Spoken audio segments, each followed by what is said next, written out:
Il est conférencier humoriste en entreprise et chaque mardi, il nous donne des conseils mieux-être en direct dans Nord-Pas-de-Calais matin. Ce matin, il nous explique la différence entre entendre et écouter. Bah non, c'est pas pareil. Vincent Lemaire.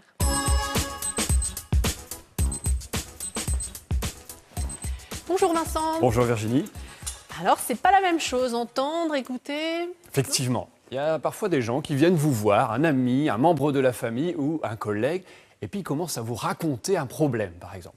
Et bien souvent, les gens n'attendent pas spécialement un conseil, une expérience, ils attendent simplement d'être écoutés, mais d'être vraiment écoutés. Oui, mais parfois, c'est difficile de se taire. On a envie d'intervenir, on nous raconte un problème, nous, on veut apporter des solutions, on veut discuter. Et c'est effectivement, et c'est pour ça d'ailleurs que maintenant je parle aux animaux, parce qu'eux, au moins, ne m'interrompent pas. Quand vous faites ça, on comprend pas. Il dit, je parle aux animaux, oui, parce on a un cochon, y a le cochon qui est arrivé entre-temps pour la temps. rubrique animaux. Non, je veux juste te dire qu'effectivement, c'est dur de se taire. On a toujours tendance à se dire, on veut apporter quelque chose, donc forcément, il faut que je donne mon expérience, il faut que je dise, moi, comment je vis les choses. Eh bien non, il est beaucoup plus utile pour une personne d'être vraiment écoutée, mais d'être pleinement écoutée, plutôt qu'on lui donne sa propre expérience, en fait. Alors, comment on fait? Parce que le problème, c'est que y en a qui s'étendent, alors on écoute. Ben oui, parce que alors... Ou on fait autre chose, on fait... La première chose, voilà, il y a des gens, et ils se disent, oh, oui, je t'écoute, puis ils sont en train de regarder leur montre, ils regardent le portable. Comme là, moi, je vous écoute, mais en fait, je suis là, je regarde le cochon. Vous surveillez je sens bien que vous n'êtes pas pleinement avec moi. Et je le vois dans le corps. Souvent, c'est intéressant d'observer aussi le non-verbal, parce qu'il y a ce que disent les gens, et puis il y a aussi le corps. Si je suis en train de vous parler, puis que mon corps est déjà dirigé vers la sortie, je ne suis pas pleinement là, je ne suis pas pleinement présent. Donc la première étape, quand on veut vraiment écouter quelqu'un, c'est d'être pleinement présent et de se poser la question, suis-je pleinement disponible pour cette personne? Suis-je OK d'être vraiment concentré et centré sur elle? Ça, c'est la première chose. J'ai mon téléphone dans la main. Voilà, je lâche le téléphone. Ça. Et puis ensuite, on peut s'appuyer sur un outil qui est très très intéressant de M. Carl Rogers, qui s'appelle l'écoute active. En 2 points, très simplement. La première notion, c'est d'abord de questionner. Donc, un vrai questionnement sur ce que la personne est en train de nous raconter pour essayer de mieux comprendre, de clarifier les choses. Et la deuxième étape, la plus importante, la reformulation. Qu'est-ce que c'est la reformulation? Eh bien, c'est le fait de redire ce que la personne vient de nous exprimer.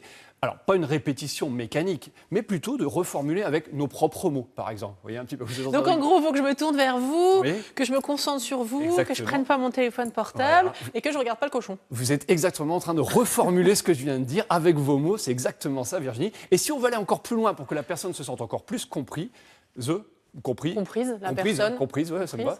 On coupera, on monte.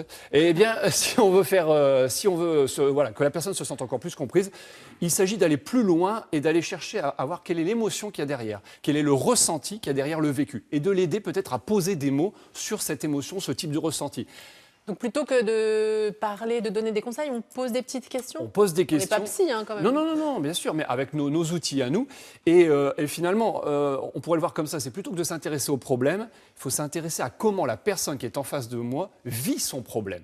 Et essayer peut-être de se mettre un peu à sa place, sans pour autant, je dirais, être complètement à sa place. L'idée est de questionner pour effectivement en savoir un peu plus.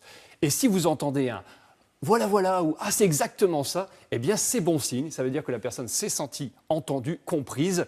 Et là, je dirais, c'est gagné. Il ne reste plus qu'à espérer que le jour où c'est votre tour d'exprimer les choses, vous avez en face de vous quelqu'un qui soit vraiment prêt à écouter aussi. Alors ça, c'est pas sûr, par contre. Ah non, dans ce cas-là, vous lui expliquez comment vous aimeriez être entendu, puis vous lui expliquez un petit peu tout ça, quoi.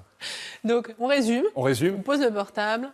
On écoute la personne. Écouter. Et alors, pour écouter, entendre, c'est pas pareil. Écouter, c'est vraiment une intervention physique, de montrer qu'on écoute pour que l'autre comprenne. Effectivement, c'est une vraie présence à l'autre. Je décide d'être vraiment dans le présent et surtout d'être centré sur la personne qui est en face de moi, mais dans son entièreté. Ce qu'elle me dit avec les mots, mais aussi ce qu'elle ne me dit pas avec ses mots, mais avec son corps, avec le non-verbal.